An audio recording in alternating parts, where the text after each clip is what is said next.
que rueda. ¿Ya estamos al aire? Muy buenas noches, este es el programa Aquí Vamos, el programa de la Jornada de Oriente para sus redes sociales. Hoy es jueves 6 de abril del año 2017. Este es un día particular ya que la organización Artículo 19 presentó su informe anual sobre la situación que guarda las agresiones, la violencia que se ejerce contra el gremio periodístico, y llama la atención que el Estado de Puebla aparece como una de las entidades más conflictivas en esta materia. Si bien es cierto que esta organización reconoce que se redujeron el número de agresiones contra periodistas, al mismo tiempo Puebla entra entre los estados que están en esta lista negra con asesinatos de periodistas, que eso es muy grave, ¿no? Que está impune el caso del colega Aurelio Cabrera Campos. Así es. Y esta es una característica que brotó mucho en Puebla en el sexenio de Rafael Moreno Vallerrosas, que hasta la fecha sigue vigente esta tendencia de mostrar un odio, una intolerancia hacia la crítica, hacia los medios de comunicación, hacia el periodismo, sobre todo el periodismo regional, que es donde más se expresa la violencia, las agresiones, las amenazas. Para hablar de este tema, hemos invitado hoy al colega Ernesto Aroche, quien se ha destacado por incursionar en aspectos del mundo de la transparencia, pero también de dar seguimiento al tema de agresiones contra periodistas. Y Martín Hernández, que estuvo precisamente hoy en la Ciudad de México en la presentación de este informe. ¿Qué nos pueden decir al respecto de este Pues el informe se presentó esta mañana en el Museo Interactivo de Economía en la capital del país. Es un informe bastante amplio, aquí tenemos el volumen impreso, también se puede descargar en la plataforma de Artículo 19 que la tiene en internet, pero para efectos de lo que sucede en Puebla, es importante, insisto, el documento es bastante amplio, se califica el 2016 como tal vez el año más violento desde que Artículo 19 está documentando las agresiones contra periodistas. ¿Desde cuándo documenta? Lleva más de 3 años ahorita que está documentando, ¿no? Ya lleva un poco más, no tengo claro la fecha, pero sí lleva un poco más de años. Pero sí, efectivamente, como dice Martínez, lo califican como el año más violento que ha vivido la prensa desde que se está haciendo este reporte. 2016. Sí, 2016. 11 asesinatos, uno, como ya mencionaste, el de Aurelio Cabrera Campos en Puebla.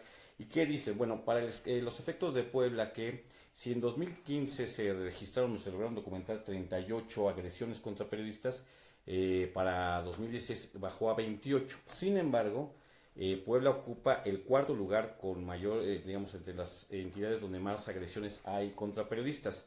La Ciudad de México encabeza el primer lugar con 71, Oaxaca el segundo con 60, Veracruz el tercero con 58, Puebla con 28 y Guerrero con 26. Y revisándolo, porque revisaba el anterior, el de 2015, Puebla se mantiene en el mismo lugar, es decir, no ha cambiado en el comparativo, digamos, nacional. Puebla se mantiene en el mismo lugar, aunque hay un número menor de agresiones, ¿no? 28 contra 38, pero Puebla sigue estando en cuarto lugar. La Ciudad de México sigue siendo, en términos generales, la más violenta, ¿no? O por lo menos la de más agresiones.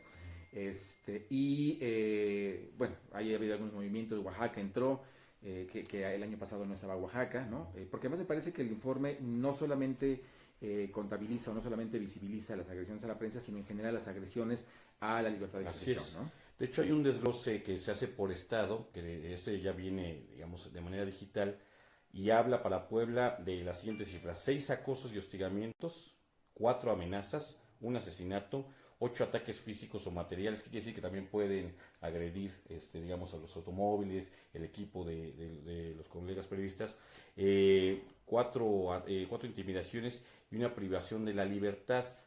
Respecto a cómo están investigándose estos asuntos, bueno, hay ante la FEAD, la Fiscalía Especializada para la Atención de Delitos de Libertad de Expresión, está solamente una averiguación previa. Hay 5 carpetas de investigación y ningún caso atraído. Y también luego hay una parte que a mí me parece importante, como bien dice Ernesto, pues no solamente se dedica también en esta ocasión al artículo 19 a documentar las agresiones contra periodistas, sino también a medir, por ejemplo, aspectos como transparencia. Destaca, por ejemplo, que el órgano garante en Puebla, el ITAIP, tiene una calificación de 46.93 en una escala de 1 a 100. Sale reprobado con un presupuesto de 13.225.000 pesos. Que en realidad sería la CAIP, ¿no? Porque todavía esto califica lo que pasó en el año pasado, y entonces todavía teníamos ahí la comisión antes de que fuese ya instituto, ¿no? Con los personajes que además estuvieron todavía en el sexenio pasado. Y básicamente los demás se meten en los presupuestos. Por ejemplo, el gasto de publicidad oficial por entidad federativa fue de 127.844.615.21 pesos, y el gasto de publicidad oficial federal fue de 9.025.800, a ver, 9.025 Por millones eso es 870. periodista, porque no sabe matemáticas. 9.025.876.634 pesos. Básicamente ese es el reporte para Puebla. Ernesto, ¿qué tipo de agresiones están ocurriendo en Puebla contra periodistas? Bueno, el reporte es, como claro, pues, ¿no? Lo va desglosando, pero es como para poner un poco el ejemplo de algunas cosas que han pasado. En el año pasado, bueno, pues tuvimos las denuncias de los robos que sufrieron tanto Alejandro Mondragón de Status como Rodolfo Ruiz de Consulta, donde gente se metió a sus casas, ¿no? Robó algunas cosas, las llantas de los coches, en fin. Pero además fueron agresiones o fueron robos que no se le veía un fin realmente... Un robo común. Robo común, ¿no? Sino como un asunto de amedrentar, como un asunto de decirles un poco, bájenle porque lo estamos viendo, ¿no? Me llama la atención también que en el reporte que entrega Artículo 19 se habla de 3 intervenciones ilegales, pues, o 3 vigilancias, o 3 casos de espionaje, ¿no? No detalla cuáles son esos 3 casos de espionaje, pero se habla de esos 3 casos de espionaje. Y bueno, pues tenemos muy claro o muy fresco el asunto de Hacking Team con Moreno Valle, y todo este aparato que tuvo el gobernador anterior para, bueno, que yo creo que sigue teniendo, para para el espionaje y la vigilancia, ¿no? Cuando hablamos de espionaje, ¿es intervención a los teléfonos, a las computadoras, a los todo, correos? a todo. En el sexenio pasado se documentó, cuando se conoció la información que se filtró a Wikileaks, de estos virus que entraban a las cuentas de correos de algunos personajes muy identificados, como Nacho Dávila, que era vocero de Eduardo Rivera, además un tema caliente ahorita, y el de Violeta Lagunes, que también su correo lo infectaron. Eran ganchos, ¿no? O sea, Sí. porque uno ve el nombre de Nacho Dávila y de Violeta Lagunes, que son muy activos en torno a los trabajos de comunicación social, en el caso de Dávila, y en el caso de Violeta Lagunes, una activista política, y uno pues ve natural que les mande uno un correo y lo abre. Claro, hay curiosidad, claro. hay interés. Claro, efectivamente, les mandaban correos de esas cuentas electrónicas y terminaban por infectarlos todos, que fue el caso muy concreto de Violeta Lagunes, que ella estaba participando en la elección interna del PAN y se dieron cuenta que estaban empezando a recibir correos infectados de Violeta Lagunes, ¿no? Me llama la atención que se habla de una privación ilegal de la libertad. ¿Saben ustedes de quién están hablando? No, No especifican. No vienen los nombres, los digamos, casos por específicos. protección de los propios De los colegas o mismos. las personas que están siendo víctimas de estas agresiones o delitos. En algunos casos se guarda la identidad de la persona que está sufriendo, pero es un hecho que la organización Artículo 19 hace un trabajo riguroso de investigación. Nosotros, por diversas razones, porque también sufrimos como casa editorial algunos ataques en los años previos, sabemos bien de cómo realizan ellos las investigaciones y son bastante rigurosos. No te hacen solamente una visita ni una sola entrevista, documentan, preguntan, acuden a las instancias oficiales incluso. Así es que seguramente ese caso pues estará debidamente sustentado, ¿no? Ahora, mi percepción, o sea, a lo mejor estoy equivocado. ¿Por qué aparece mucho el Distrito Federal siempre en primer lugar? Porque la capital del país siempre hay como situaciones muy coyunturales, ¿no? O sea... Sí, el caso de la Ciudad de México tiene que ver mucho con las agresiones que se dan en contextos de manifestaciones, ¿no? En las coberturas de las manifestaciones e incluso también contra algunos manifestantes que son detenidos o que son golpeados por la policía. Eso es lo que hace que crezca el volumen de agresiones documentadas por artículo 19 y que aparezca en primer lugar en la lista. Pero en el caso de Puebla me da la impresión que ahí sí estamos viendo como un tema más de acoso, de vigilancia, de intimidación, no tanto como asuntos coyunturales. Es correcto. Bueno, sí hay momentos coyunturales porque, por ejemplo, lo que pasó durante el proceso electoral, ¿no? Esas agresiones que se dan contra Mondragón y contra Rodolfo Ruiz se dan en el contexto electoral, cuando en la elección del año pasado. Pero es más un asunto como decir, lo que tú decías, te estoy viendo, Pero, te estoy sí, claro, por vigilando, supuesto. Sí. te va a pasar algo, ¿no? No solo, sí, como el asunto más coyuntural, digamos, de las manifestaciones, de evitemos o buscamos interferir en el trabajo periodístico de la cobertura de ese momento. Aquí, por supuesto, tiene que ver con un asunto mucho más amplio, ¿no? Mucho más político, ¿no? Ahora, ¿de dónde vienen estas agresiones? Digo, yo a lo mejor me imagino 3 cosas, ¿no? La primera, hay una intolerancia política en general del morenovallismo. y en general de toda la clase política hacia los medios de comunicación. 2, hay esta zona que le llamamos ahora el Triángulo Rojo, que es crimen organizado. Y 3, la existencia todavía de estos cacicazgos regionales. ¿Ustedes ven esos tres, digamos, esas tres vetas de agresiones contra periodistas? Recordemos que la información que presenta el artículo 19 tiene que ver con el 2016, ¿no? Digamos que si bien el asunto del Triángulo Rojo, por supuesto que viene creciendo desde prácticamente el inicio del sexenio de Moreno Valle, las agresiones, digamos, como más focalizadas en esa región las empezamos a ver más o menos de manera reciente, ¿no? También en contextos de linchamientos, ¿no? También ha habido algún tipo de agresiones, pero son más o menos recientes, ¿no? Yo creo que el grueso de las agresiones que ha venido documentando artículo 19, por supuesto, tienen un objetivo muy político, un fin muy político. Son funcionarios públicos principalmente los que están haciendo este tipo de agresiones. El reporte no detalla, en el caso de Puebla, cómo están las estadísticas en ese sentido, aunque a nivel nacional sí nos establece que un 53% de las agresiones son de funcionarios públicos. Y que de esas agresiones, como 2 de cada 3 agresiones de ese porcentaje tienen que ver con funcionarios estatales. Claro, está repartido en todo el país, ¿no?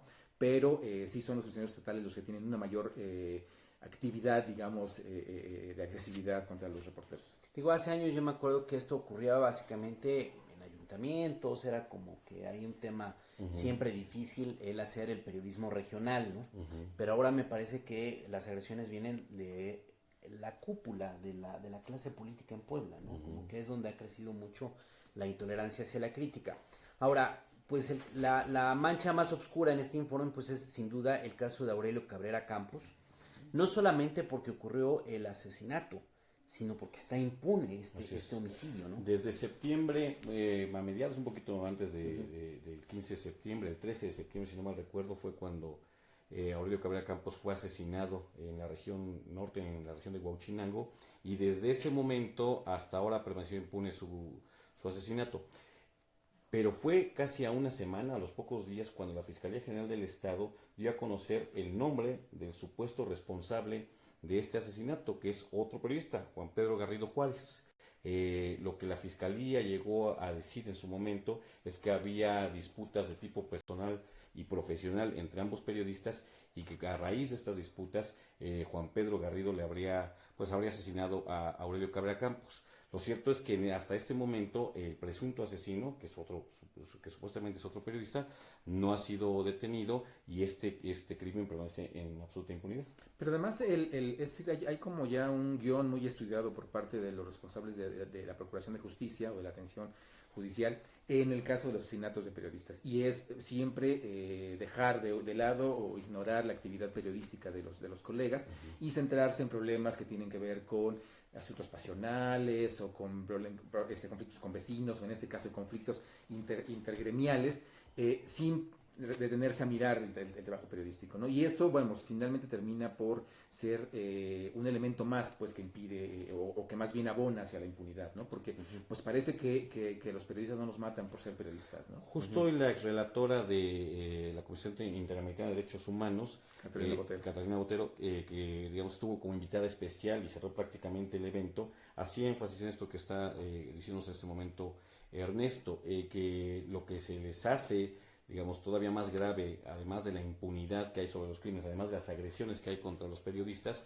es precisamente que la autoridad encargada de investigar los delitos descarte de entrada la actividad profesional de los periodistas y inmediatamente se aboque a asuntos de tipo personal, cuando debería ser completamente al revés. Sería por su actividad profesional por donde deberían de iniciar las investigaciones, ya sea de parte de la PGR o de parte de las fiscalías estatales, pero que esto es lo que ha dejado en un ambiente de absoluta impunidad a los delitos contra periodistas, tanto asesinatos como agresiones físicas, robos, amenazas, intervenciones, que también se está hablando de nuevas maneras de intervenciones para, digamos, los equipos de cómputo, también para la telefonía celular, que están siendo espiados, están siendo muchos colegas, y esos asuntos quedan absolutamente fuera del rango de investigación respecto a su labor profesional. Porque a mí me llama la atención que Aurelio Cabrera Campos se especializaba en información policíaca, ¿no? De reportar el crecimiento del índice delictivo en la Sierra Norte. Creo que había documentado algunos secuestros, ¿no? Así es. Y además, bueno,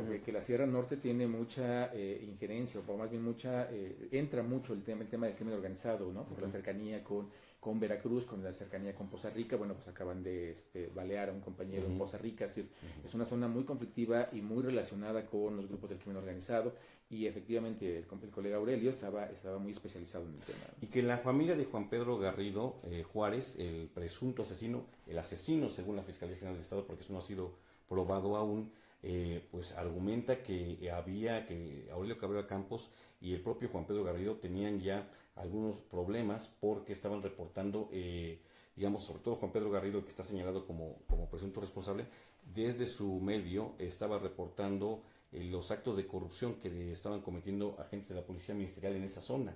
Y entonces, en la disputa por la información, ambos iban compitiendo, digamos, por ver quién sacaba información más profunda sobre esos asuntos de corrupción de los ministeriales, y la hipótesis que manejó la familia en su momento fue que mataron a Aurelio Cabrera Campos para deshacerse de los dos periodistas que estaban informando en esa región sobre las actividades de corrupción de los agentes ministeriales presuntamente involucrados con el crimen organizado.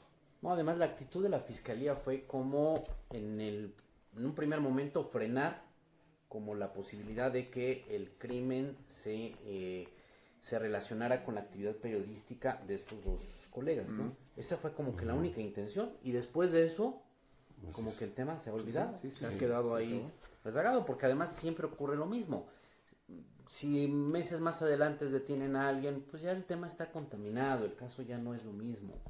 Además llamaba la atención que hacían un señalamiento contra un periodista y lo tuvieron en sus manos, ¿no? Creo que incluso llamaron a declarar, ¿no? Dijeron que había acudido a declarar, incluso ya habían dicho que lo habían detenido, y al final no se pudo concretar eso. Pero no es la primera vez que la Fiscalía actúa de esta manera.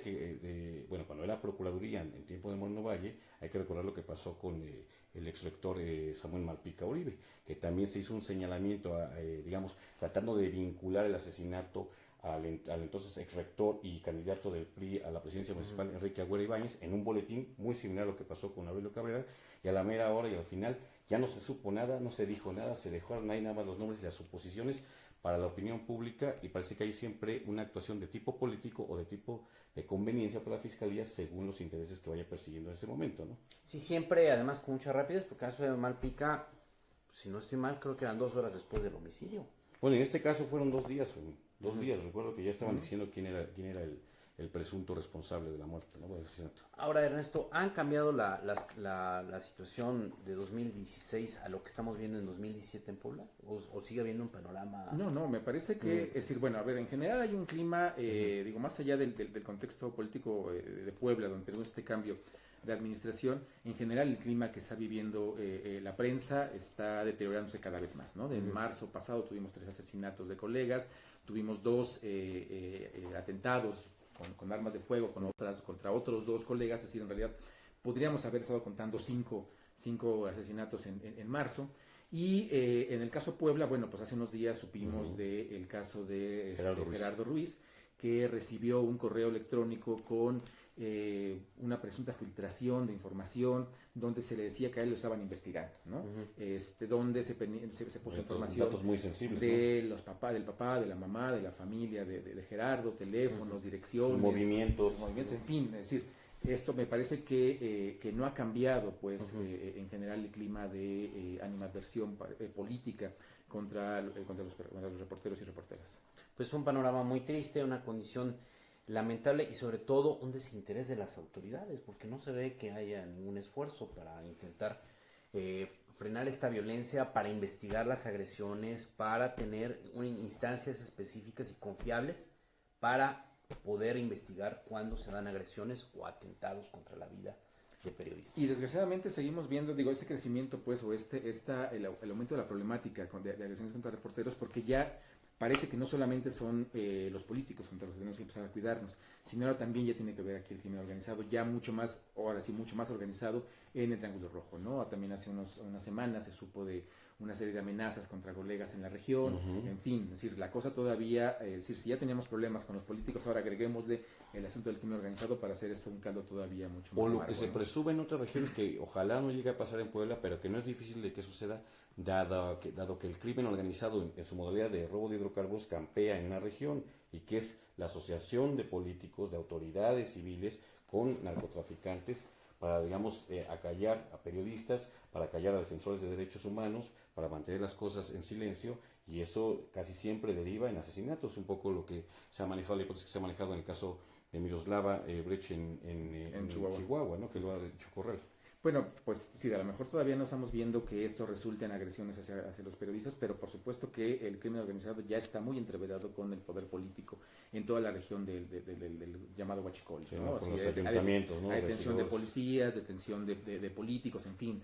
Es decir, la cosa todavía sigue poniéndose más complicada. Sí, porque las explicaciones de la autoridad siempre están muy alejadas de la realidad. El narcotráfico, el crimen organizado, cualquier actividad delictiva crece siempre en función de la protección del solapamiento que le da el poder político. Esa es una parte clave. O sea, por eso en el caso de esta colega Miroslava de Chihuahua, pues la interpretación es, a ella la mató la narcopolítica. Así es. No es el criminal, el ladrón ahí aislado, no.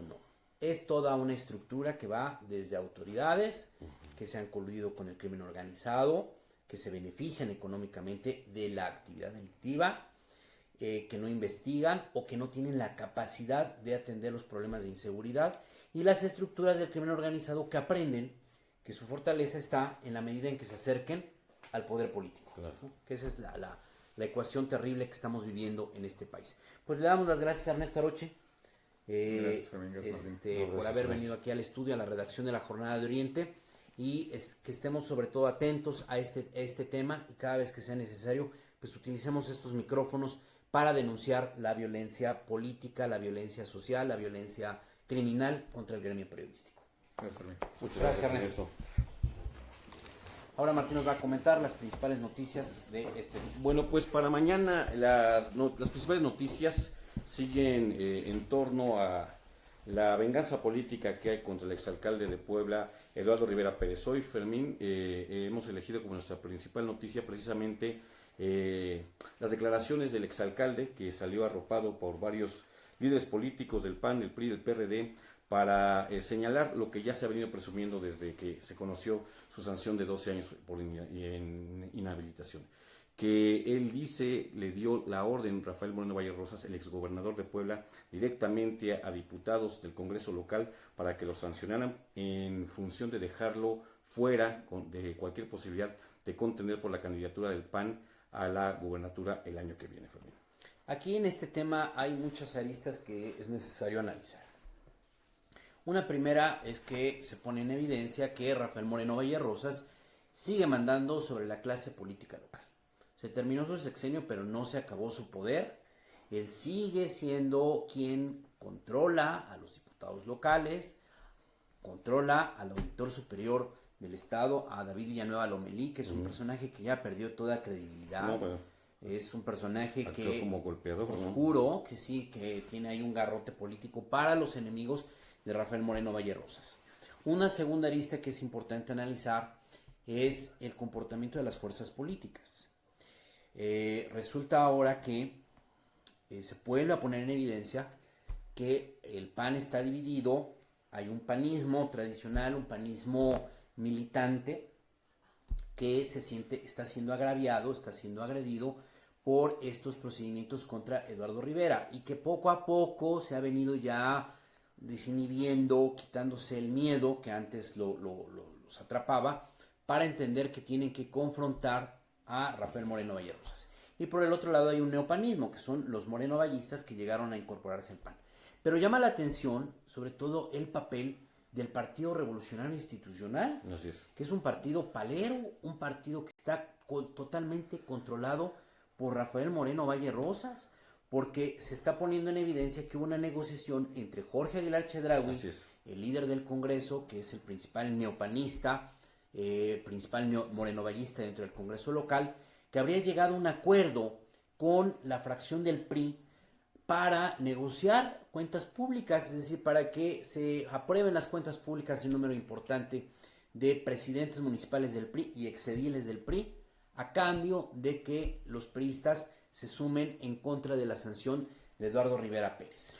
Y esto se intuye, Fermín, esa es nuestra segunda noticia precisamente, a partir de que desde ayer el PRI había dicho que se oponía a las sanciones que se estaban ejecutando sobre Eduardo Rivera Pérez, que no acompañaban ese tipo de decisiones, que les parecía una injusticia y una venganza política. Y hoy, como bien dices, hubo una reunión en la que participan Jorge Aguilar Chedraui, que es el presidente de la mesa directiva, con Silvia Tanús Osorio, prácticamente la coordinadora de la bancada, y Rosalío Sanata. Después de esa reunión, curiosamente, sucede que el PRI cambia de posición y ahora sí va acompañando las sanciones hacia Eduardo Rivera. Así es que los tintes de una venganza política pues están a la vista, ¿no? Exactamente, el PRI es un partido que está en su peor crisis política y social, política y yo diría jurídica, porque es un partido que está totalmente entrampado, está controlado por el morenovallismo, dejó de ser una fuerza opositora, o más bien nunca se ha asumido como una fuerza opositora, Sí. ha perdido capacidad electoral. ¿Por qué? Porque Rafael Moreno Valle Rosas ejerce un control que mucho se ha especulado, que son por acuerdos que hubo entre Moreno Valle y la cúpula del gobierno federal y del propio Partido Revolucionario Institucional.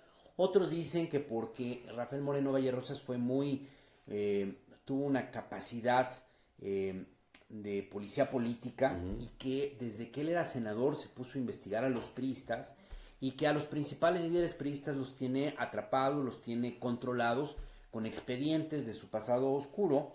De espionaje también. De espionaje. ¿No? Hay una tercera versión que dicen que pues a los priistas, a los diputados, a los dirigentes del PRI les es muy rentable venderse con Moreno Valle. Entonces, pues, cada vez que se desarticulan como opositores, esto les podría significar un ingreso muy importante que no está registrado en sus ingresos legales y que por esa razón siempre están apoyando a Moreno Valle y por eso nunca ha habido una oposición a Moreno Valle. Por eso este político híbrido, y digo híbrido porque él fue priista, después tomó las siglas del PAN, pero gobernó sin los panistas. Algunos decían que era el primer gobernador del PANAL cuando tenía el madrinazgo de Elbester Gordillo. Gobernó con expriistas, gobierna o ejerce el poder de la mano del PRI sin una oposición.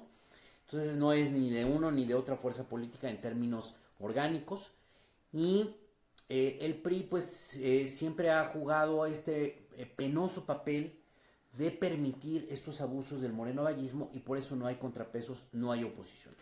La colusión del Partido Revolucionario Institucional, su sumisión a Moreno Valle, Fermín, no es una cosa de esta legislatura, desde la anterior. Hay que recordar que algunas de las iniciativas más oprobiosas que se vieron en el sexenio pasado, por ejemplo, la privatización del agua, la llamada Ley Bala, la ley de expropiación, por ejemplo, por mencionar algunas de estas leyes, incluso la penalización con pena corporal para periodistas, en los casos en los que todavía están estos delitos del siglo XVII, fueron aprobadas por el PRI sin chistar, fueron, se aventó toda la aplanadora morenovallista en la que participaban los priistas gustosos. No hubo una sola voz, no se distinguió una sola voz, Fermín, en el Congreso local, en 2 legislaturas, que se hubiera opuesto a lo que Moreno Valle les ordenaba. Así es que las cosas están de esta manera, después de haber, y varias veces se recularon, ¿no? Varias veces se ponían supuestamente en contra de Moreno Valle, hablaban un rato con sus representantes en el Congreso y se volteaban como sucedió ayer.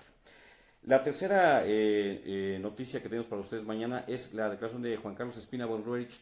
Él exige que el auditor superior del Estado, David Villanueva Lomelí, renuncie al organismo o sea destituido porque dice se comporta solamente como un instrumento para castigar a adversarios de Moreno Valle. Esa es la cuarta arista que hay que analizar en este asunto, que es el tema de que más allá del conflicto entre panistas y Moreno Valle, más allá del conflicto con Eduardo Rivera y con el alcalde de San Pedro Cholula, José Juan Espinosa, y la edil de Tehuacán, Ernestina Fernández, más allá de los enfrentamientos políticos, hay un asunto que es todavía más grave, y es que no hay una fiscalización de los recursos públicos en el Estado, porque el órgano que se supone que de manera imparcial tiene que revisar cómo utilizaron los presidentes municipales, los recursos del erario, está totalmente politizado, este órgano que encabeza David Villanueva. Por un lado, los enemigos del gobernador, del exgobernador, Sí. aunque algunos dicen que sigue El gobernando, gobernador de facto, digamos. Rafael Moreno Valle Rosas, los enemigos del exgobernador Rafael Moreno Valle Rosas, todos tienen procedimientos en contra. Y los presidentes municipales que han estado en una actitud colaborativa, sumisa con Rafael Moreno Valle Rosas, a todos les han aprobado sus cuentas públicas. Dicho por muchos actores políticos, porque ese es el mecanismo de control, de negociación con los presidentes municipales. Siempre ofrecerles, si tú colaboras, si tú eres obediente con el Moreno Vallismo, no vas a tener problemas con tus cuentas públicas. Si te rebelas, vas a tener problemas con tus cuentas públicas. Entonces llegamos a una conclusión de que no se está fiscalizando.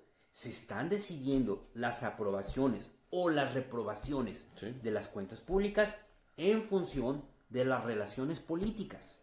Sí. Y entonces nadie está observando si los presidentes municipales se están robando el dinero. Sí, hace como una policía política, una policía administrativa, básicamente, ¿no? Porque además, a ver, a un presidente municipal que le dices, si tú eres colaborativo, te vamos a premiar con tu cuenta pública, entonces el presidente municipal en ese momento deja de cuidarse. Haces y deshaces lo que quieres, ¿no? Y entonces él se sirve con la cuchara grande, se siente con plena impunidad y hace barbaridad y media. Por eso tenemos casos tan patéticos de algunos presidentes municipales. Por ejemplo, este presidente de Izúcar de Matamoros, el doctor Madero, ¿cómo se llama? No es Paloma, Manuel Madero, que era un hombre de izquierda, un hombre del PRD, un hombre que parecía que iba a ser un muy buen presidente, un doctor muy apreciado en Izúcar de Matamoros. Tenía bastante arraigo, ¿eh? Bastante arraigo. Llegó con Su primer escándalo es cuando un día se le ocurre ponerse una banda presidencial en una ceremonia de grito. En diciembre pasado, este hombre, cargando un niño Dios así gigante por el Zócalo, olvidándose del Estado laico, olvidándose de la pluralidad religiosa que hay en este país, donde hay la autoridad tiene que ser, primero no tiene que meterse en asuntos religiosos, neutral, segundo neutral, no tiene por qué estar en favor o en contra de un culto religioso. Así es, tiene que tener neutralidad absoluta. Si hay un presidente cargando un niño Dios, pues es un presidente que se está alejando de aquellos que no comulgan con el catolicismo, Claro. ¿sí? O que no creen Profesa que ninguna sea religión, ¿no? ninguna religión, o que no tiene que haber aspectos religiosos en la vida de un presidente municipal. Y ahora está trabajando para que su sucesor sea o su esposa o su hijo. El orgullo de su nepotismo. Ya ha intentado que los hijos tengan participación en la política y le ha ido muy mal, ¿eh? Exactamente. Entonces, ese esquema de ese presidente municipal se repite en muchas partes del estado porque han jugado con ese aspecto de que como les han ofrecido que les van a perdonar las anomalías en sus cuentas públicas, se sienten a hacer lo que quieran. Tan es así que este presidente llegó al exceso de que siendo presidente municipal del PRD, que siempre había sido perredista toda su vida, después apareció en la campaña apoyando al PAN, al candidato entonces a la gubernatura, Antonio Gali Fayad, repartiendo sombrillas y el asunto, ¿no? Y lo más patético de este asunto es que allá hizo un acto masivo de apoyo a Gali, pero resultaba que casi todos los perredistas ahí presentes no eran de Izúcar de Matamoros, había perredistas hasta de otros estados del país. Y la pregunta es, ¿quién pone ese dinero para llevar acarreados de diferentes partes del estado, de otras entidades del país, para hacer un gran evento con recursos públicos para apoyar a un candidato?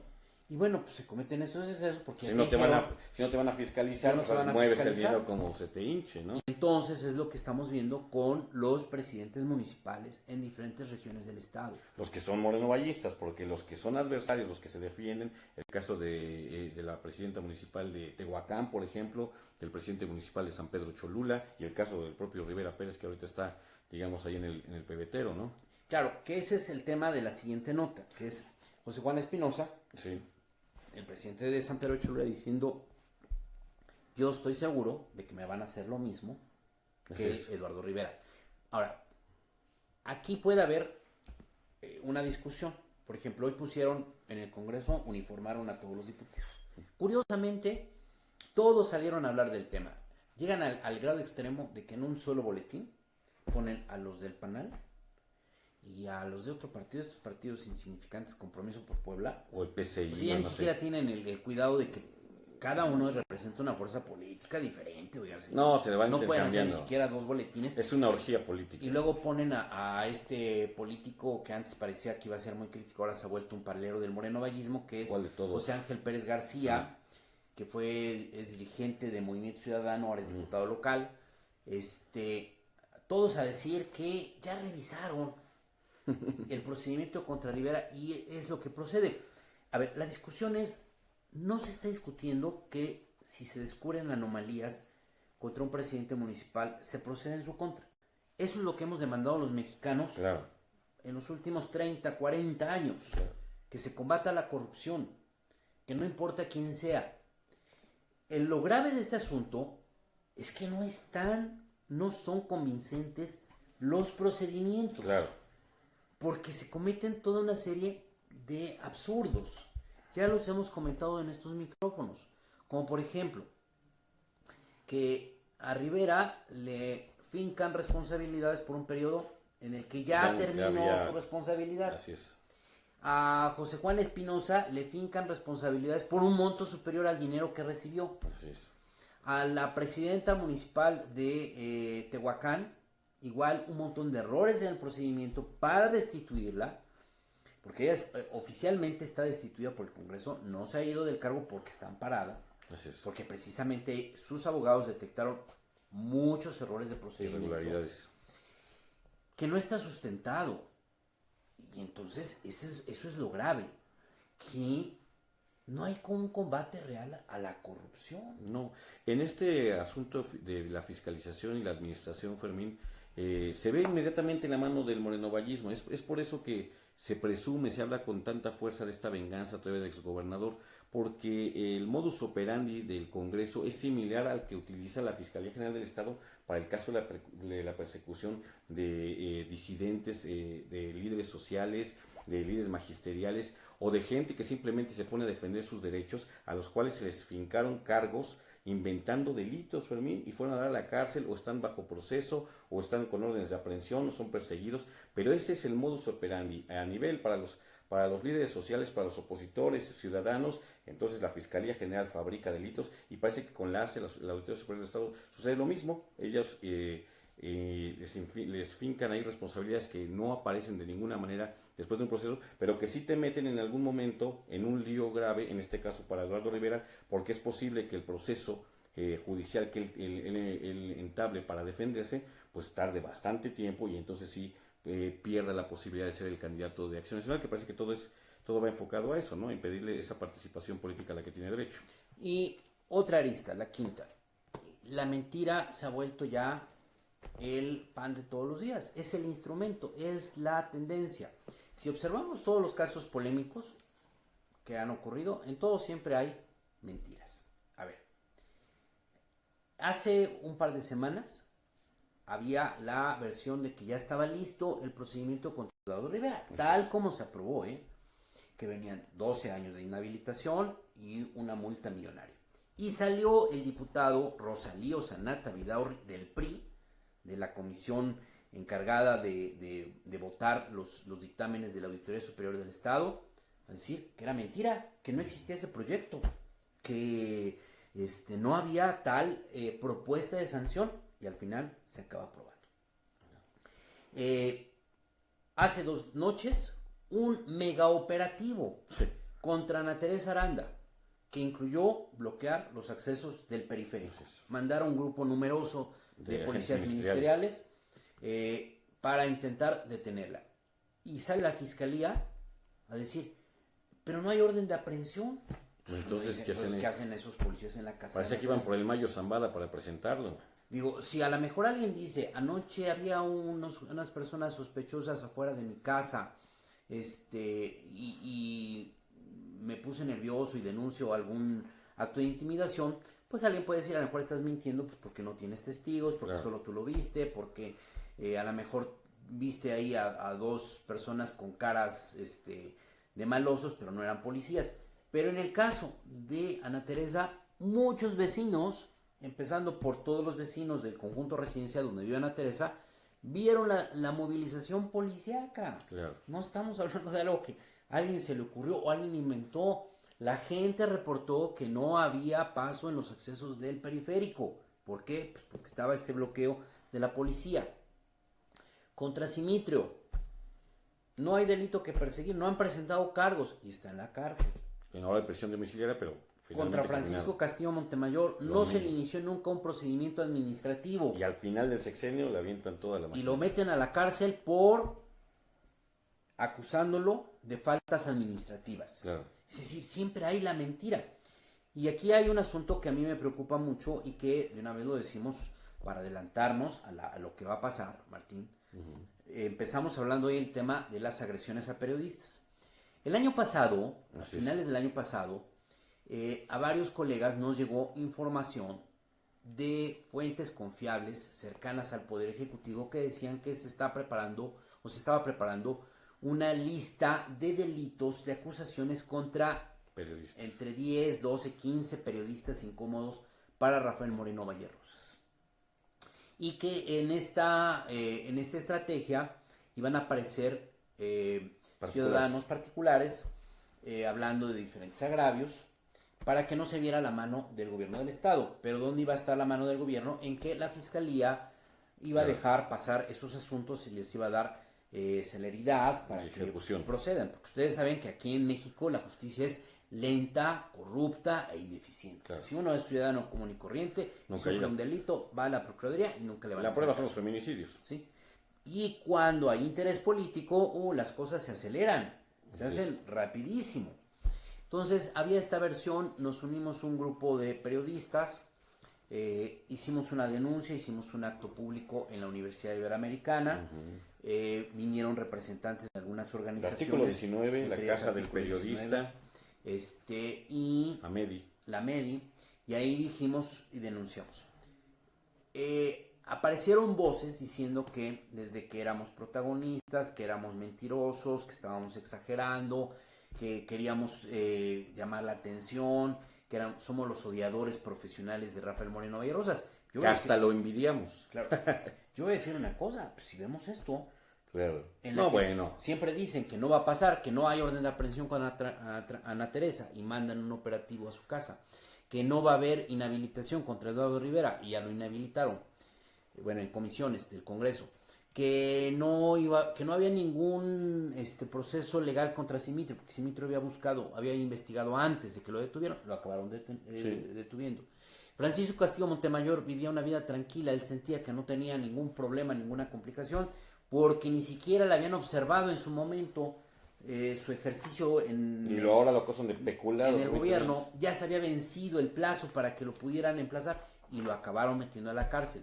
Y lo mismo pasa con el alcalde de San Pedro Cholula, con Ernestina Fernández de Tehuacán y con una larga lista. Pues entonces, no hay razones para que dudemos que sí se está preparando una escalada de violencia contra periodistas incómodos para Rafael Moreno Vallerrosas. Y hay dos antecedentes, Fermín. Y ahorita un colega, que lo que ustedes Gerardo Ruiz. Gerardo Ruiz es un reportero que se ha desempeñado en varios medios de comunicación.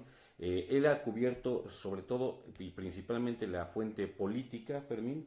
No ha dado seguimiento él a asuntos que tengan que ver con el crimen, por ejemplo, ni tampoco que tengan que ver con algunos otros asuntos, por ejemplo, del medio ambiente, mineras, que de repente también suelen ser bastante riesgosos.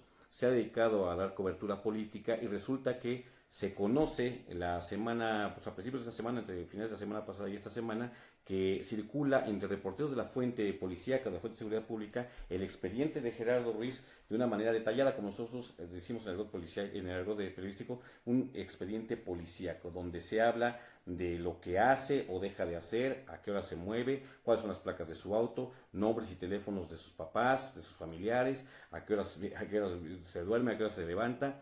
Y parece que esto va encaminado a que se presume que Gerardo, y él lo ha negado, tiene en su poder o le iban a hacer llegar un expediente voluminoso que evidenciaría la corruptela que hay también en las filas de la Fiscalía General del Estado.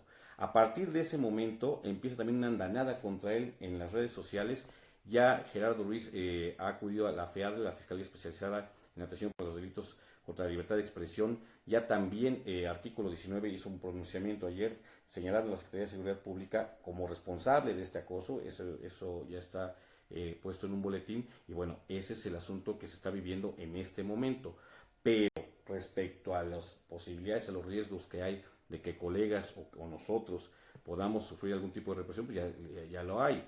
Al principio del sexenio de Moreno Valle, Fermín, ¿te acuerdas? Por órdenes de Moreno Valle, Sergio Ramírez Robles, que entonces era el vocero oficial del gobierno del estado, tramitó 2 denuncias penales contra 2 colegas a nombre del gobierno del estado para meterlos a la cárcel, y circuló en aquel momento una lista, si no mal recuerdo, de 16 colegas, entre los que estabas tú, por cierto, que serían puestos también a disposición del Ministerio Público como una suerte de venganza política del morenovallismo. Así es que antecedentes sobre que Moreno Valle quiera meter o escarmentar con cárcel a periodistas ya existen.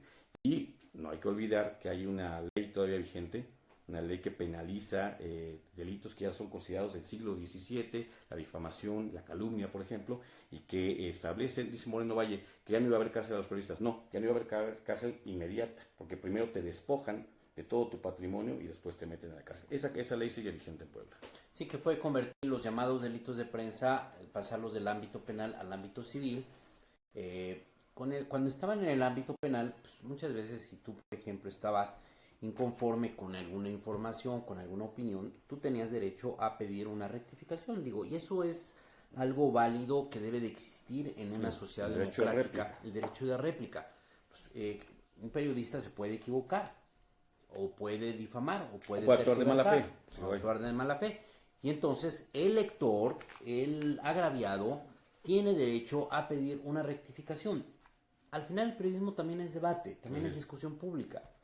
Entonces, cuando estaban esos delitos en el ámbito penal, tú podías acusar a un periodista cuando no te hacía caso, cuando tú mandabas una carta aclaratoria y no se publicaba y no se le daba la debida atención.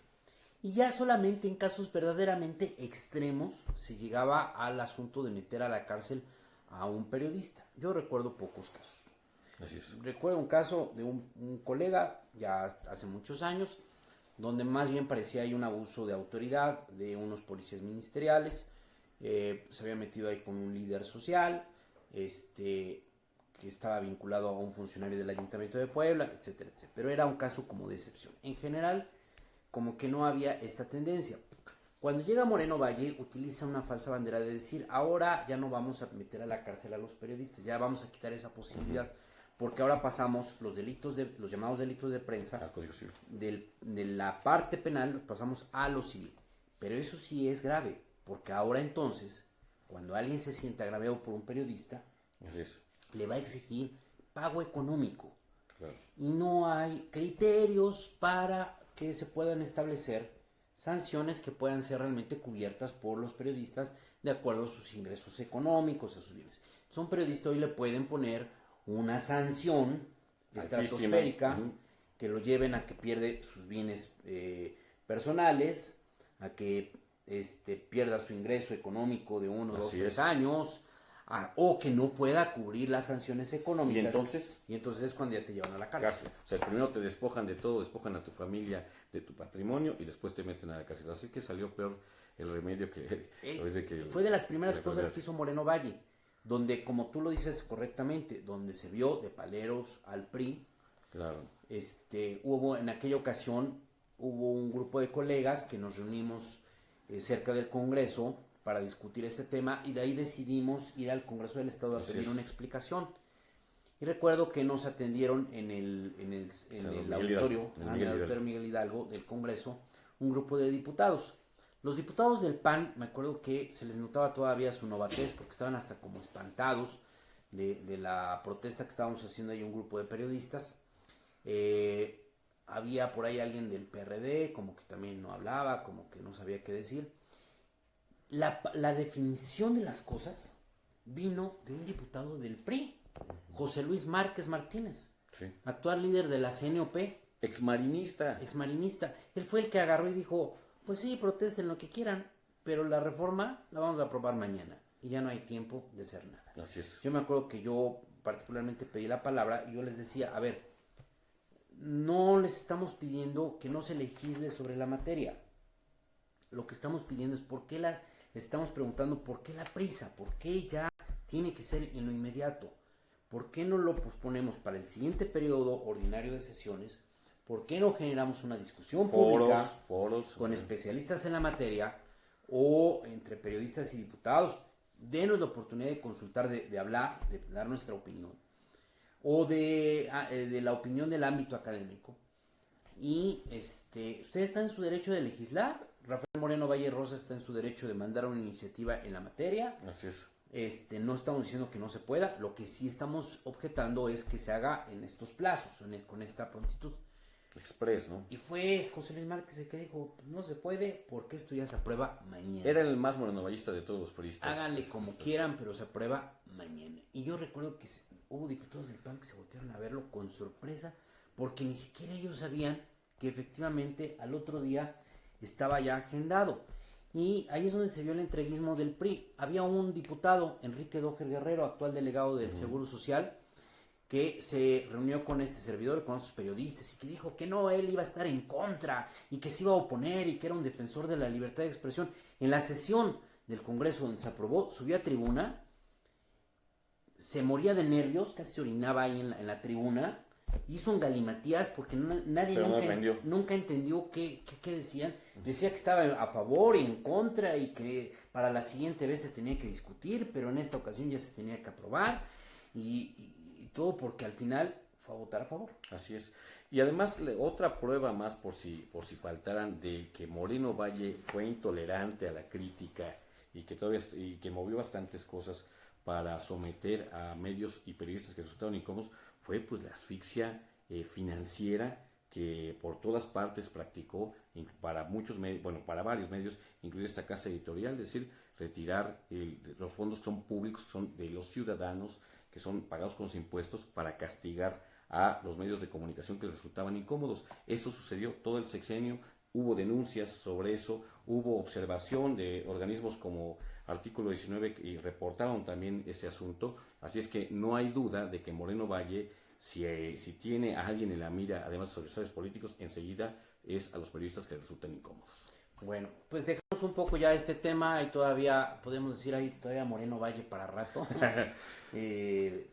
Alguna vez. Ya no sabemos si reírnos o no, pues es de nervios. Sí, no, pues a veces resulta un poco divertido, ¿no? Porque pues, al final, te voy a decir algo, o sea, estamos en pleno siglo XXI, vivimos, como dice Enrique Krauss, una democracia todavía inmadura, pero una democracia al final de cuentas. Pero Moreno Valle es como estos políticos de antaño, de la primera mitad del atávico, siglo XX. Es como un bebesaurio. Es todavía en el estilo Moreno Valle, Ávila Camachista. Un bebesaurio. Por eso algunos se atrevieron a decir que es muy similar a cómo se comportaba Gustavo Díaz Ordaz en el 68, cuando reprimió el movimiento estudiantil del 2 de octubre. Moreno Valle hubiera sido un excelente gobernador en la época de los cacicazgos priistas. Sí, de la hegemonía. Entonces es un político chapado a la antigua, que hace política al estilo de los viejos cacicazgos en un momento en que vivimos una democracia, a lo mejor que no nos satisface, pero al final de cuentas ya somos una sociedad democrática donde gracias a eso podemos estar en este espacio hablando de cualquier tema. Y es como volver al pasado. Y vamos a defender este derecho pese a Moreno Valle, y pues hay cosas que a veces pues nos divierte de lo que hace, porque al final es como este intento de sobrevivir en las viejas formas, ¿no? Así es. Bueno, ya nada más para no dejar pasar los temas, hoy no solamente fue un día de violencia política, sino también de violencia delictiva. Hay otro nuevo enfrentamiento. Así es, sería el tercero. ¿El tercero en cuántos días? Pues en menos de una semana, más o menos una semana. Nuevamente ahora en la región de Tehuacán, un nuevo enfrentamiento, vamos a ver que la región de Tehuacán, en Chalchicomula, Sesma, muy cerca, en la llamada Franja del Huachicol. Nuevamente, Fermín, las bandas delictivas dedicadas al robo de hidrocarburos en ductos de Pemex se enfrentan con soldados o con la policía militar que ha llegado a Puebla. El saldo que se conoce de ese enfrentamiento es de 8 efectivos, de 8 elementos de la policía militar que habrían resultado lesionados. Esta versión fue dada justo por elementos de las policías de la región, Fermín. La Procuraduría General de la República ni la Sedena han querido confirmarla, pero tampoco han desmentido la versión. Sucede, como en los otros dos casos, que parece que las instituciones quieren guardar por completo lo que está sucediendo, quieren por supuesto no hablar de momentos en los que pueden estar pasando, pues digamos, agresiones bastante difíciles, y bueno, ese es el parte que tenemos hasta ahora, pero es un hecho que ese enfrentamiento sucedió. Sí, es como dicen los niños, no sabemos quién va ganando. Así es. No sabemos si ya con la presencia del ejército se están combatiendo esta actividad delictiva, o si esta actividad delictiva es tan poderosa que pese a la presencia del ejército no se va a poder reducir el robo y la venta de combustible. Y si las bajas o los lesionados son solamente robadas, ¿no? El crimen en este caso la actividad delictiva del robo de hidrocarburos lamentablemente ya se arraigó. No es un asunto ahí de grupitos aislados que como antes se decía, ¿no? Antes hace 20, 30 años el delito más grave era el de vender fayuca, ¿no? Así es. Se decía fayuquero, ¿no? Es fayuquero, ¿no? Porque no, ahora ya es una suerte de cultura porque da de comer, tiene costumbres, claro. Hay toda una cadena de beneficios que llegan a las comunidades que por cierto han sido abandonadas por decenas de años, que están viendo en la comercialización, en la participación en estas actividades ilícitas, pues una manera de sobrevivir. Sí, porque si cae uno, hay 20 que quieren dedicarse a la misma actividad y que es la única alternativa a veces de tener empleo, de tener buenos ingresos, de tener bienestar, de tener salud, de tener muchas cosas. Lo que no se iba a tener por la buena. Que no se tiene por las políticas públicas. Este fenómeno pues no es nuevo, digo, la migración tan grande que hay en Puebla es resultado de que las políticas públicas al campo no han funcionado y el campo dejó de ser una alternativa para la alimentación y para el sustento económico de miles de familias. Las políticas públicas que no generan empleo, entonces muchos ciudadanos con estudios universitarios han encontrado la opción de emigrar a Estados Unidos. Y hasta hace pocos años el sueño en muchas comunidades era migrar. ¿No? ¿Tú qué quieres hacer de grande? Irme a Estados Unidos, irme al otro lado, volverme gringo, Oregon, ¿no? guacho, como se les dice, y regresar con dinero a mi comunidad. Ahora, entre el humor y entre la realidad y entre, yo les diría, la tragedia, dicen que en las comunidades les preguntan a los niños, ¿y tú qué quieres hacer? Dicen, yo quiero ser guachicolero. Sí. Porque eso es ahora el modelo de éxito social y económico en esas comunidades. Bueno, ¿y desde cuándo están ingresando, desde qué edades están ingresando a las actividades del crimen organizado? A veces sin saberlo, a veces con inocencia y otras también con conocimiento de causa de parte de los padres, los llamados halconcitos, estos vigías, estos niños que alertan a los guachicoleros sobre el ingreso de la fuerza pública o de los soldados o de integrantes de otras bandas del crimen organizado. Bueno, pues entonces hay toda una cadena que empieza desde niños hasta los que están cometiendo los delitos. Sí, y encontramos que los mejores padrinos hoy de las graduaciones, de los bautizos, de las bodas, las graduaciones de las escuelas, son los guachicoleros. Los que están dando dinero a las iglesias. Llevan los mejores conjuntos musicales, los guachicoleros. Los que están dando dinero a las iglesias para arreglarlos, los guachicoleros. Y ya, pues por eso tenemos hasta imágenes religiosas, no avaladas por la Iglesia Católica, que hacen alusión Santo Niño Guachicolero a el robo de gasolina, y también ya hay hasta canciones cumbias y la cumbia del huachicol, ¿no? Sí. Es una cultura que pues se da cuando un delito tiene una base social. Así es. Y cuando el gobierno no entiende esta complejidad social y piensa que solamente se combate mandando policías fuerza, y dando tiros y que ahí se resuelve todo. Esto no es así, por lo que también creemos que no va a ser un asunto que se resuelva en el corto y mediano plazo. Tiene que haber necesariamente una visión de muy largo plazo para que podamos darle la vuelta a este conflicto. Perfecto. Esto es lo que le teníamos preparado para esta noche de jueves 6 de abril. Nos vemos aquí el próximo domingo. El próximo domingo ya es Semana Santa, ya es periodo vacacional. Yo espero que todavía tengamos ahí, ¿qué se les llama? ¿Cibernautas? Sí. Cibernautas. Los que no se van de vacaciones o los que están de vacaciones que nos pueden ver en donde estén, porque con esto ves donde estén. Desde la playa, ahí en su teléfono, en su laptop. Y agradecemos mucho su atención, le deseamos un muy buen fin de semana, un muy buen inicio de vacaciones. disfrute estos periodos, estos días de asueto y sobre todo cuídese mucho y nos vemos aquí el próximo domingo. Y no se suspende el servicio informativo de Aquí Estamos. Se va a estar toda la Semana Santa. Bueno, Nosotros nunca descansamos. Yo Buenas noches. soy el que nunca descansa.